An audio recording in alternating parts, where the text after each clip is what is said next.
Thank you. Thank you. Thank you. Thank you. Hunt captured it all. I have the two things Beau was proud of us, most proud of in his whole life, after his sister and his brother, I mean this sincerely, was being in the United States Army and being a member of the castle at the University of Pennsylvania. You know, it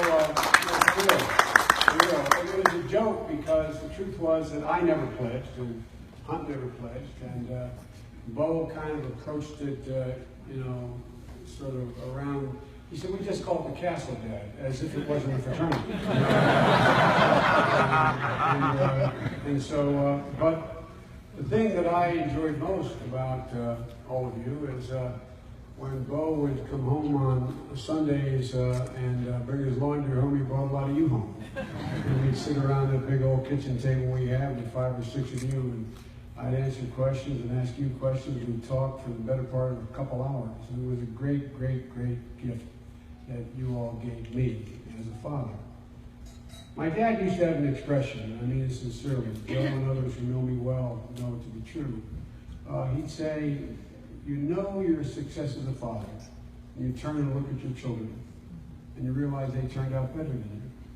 Beau really did turn out better than me, and no, I mean in every way, because this is a kid who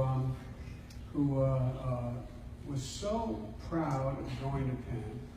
Penn reinforced everything he believed. He had a deep sense of the notion of equality and opportunity. He was a kid who really just thought that anyone given a chance could do virtually anything.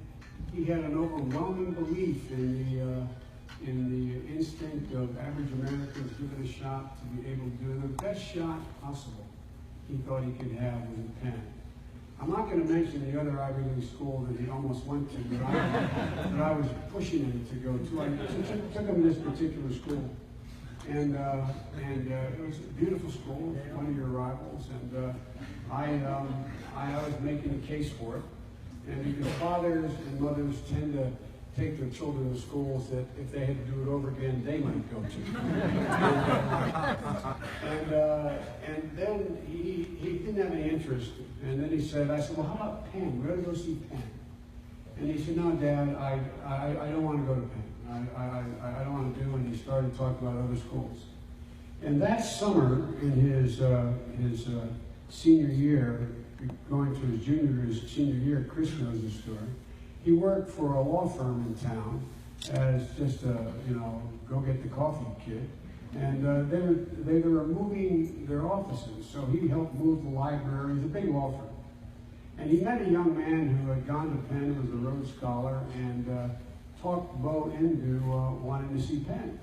And out of the blue in early September, he said, Dad, I want to go see Penn. Now, I tried like hell to get him to see Penn, and he decided to go to Penn. Go up and see Penn. And I'll never forget what he said compared to the other Ivy schools you've seen. He said, Dad, there's a lot of diversity in Penn. He said, Dad, people actually talk with each other.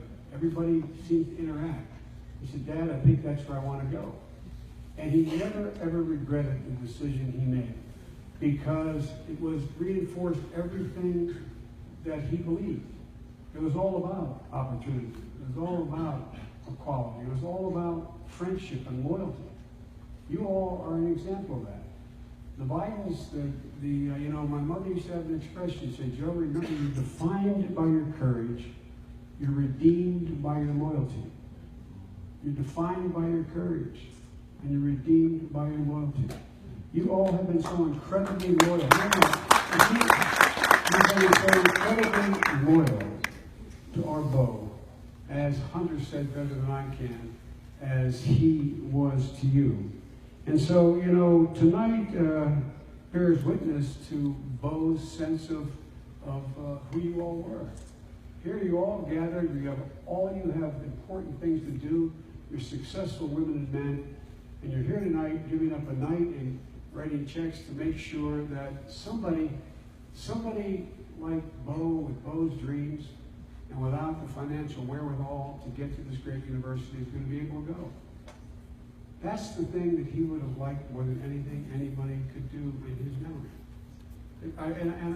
I sincerely mean it. You know, Beau ended up, he was an open and generous kid, but so were all of you with him. And one of the things that when Beau entered Penn, he had great character, but everything he learned at Penn reinforced everything that he was when he came to Penn. And it really mattered. It really mattered to him. Ashley, his sister, said, "Dad, is it okay if I wear, instead of everybody's going to be dressed in a beautiful place in the Four Seasons, I want to wear the one shirt I took from Bowie that he wore all the time." I'm sorry. But it was about Penn. It was about Penn.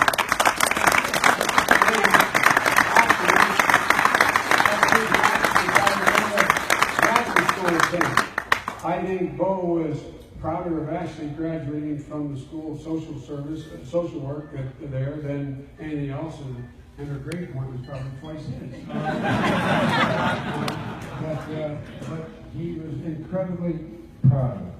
And if you come, not just now, but if you just even before Beau was sick, the kids, my grandkids, happen to be Halbert's children. Everything is Penn. Everything they have is Penn. And so I just can't, it's hard for me to fully comprehend how important you all were to him. You know, I'll conclude by saying, Beau, sometimes I would get upset with Beau. And Beau, by the way, Beau never complained about a single thing from the time he was born. None of us can remember a single solitary instance. But it used to get me angry because he introduced himself all the time as Beau. He wouldn't say Beau Biden. And for a while, no, I really mean it. I thought, well, maybe he's ashamed.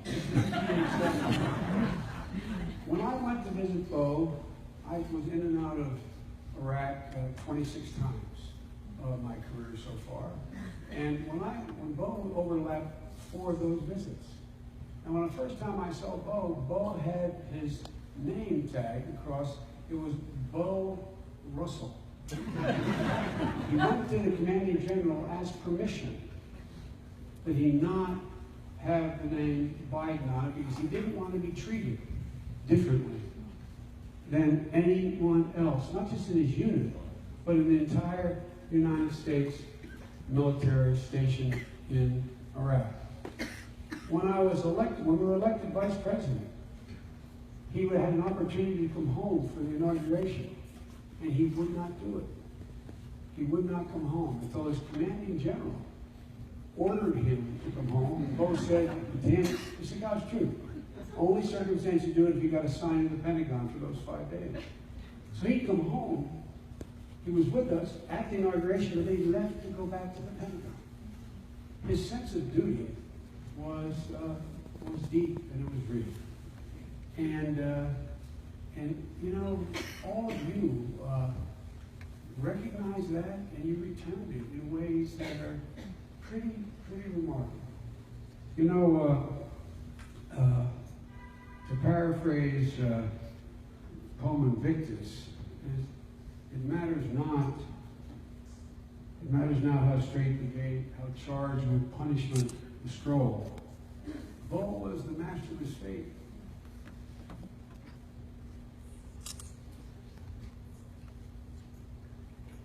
Excuse me. And the captain of the soul. And all of you recognize that about him.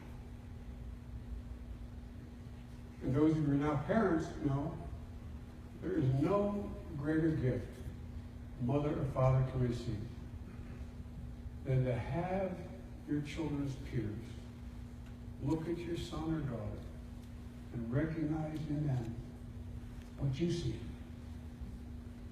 So we're indebted to you. And I'm not going to ask you all to stay, but I would like very much to on behalf of Hallie and Jill and Ashley and Hunter, I'd like to personally thank every one of you for your generosity, for your loyalty, and but most of all, for recognizing who our Beau was. We were lucky. We were lucky.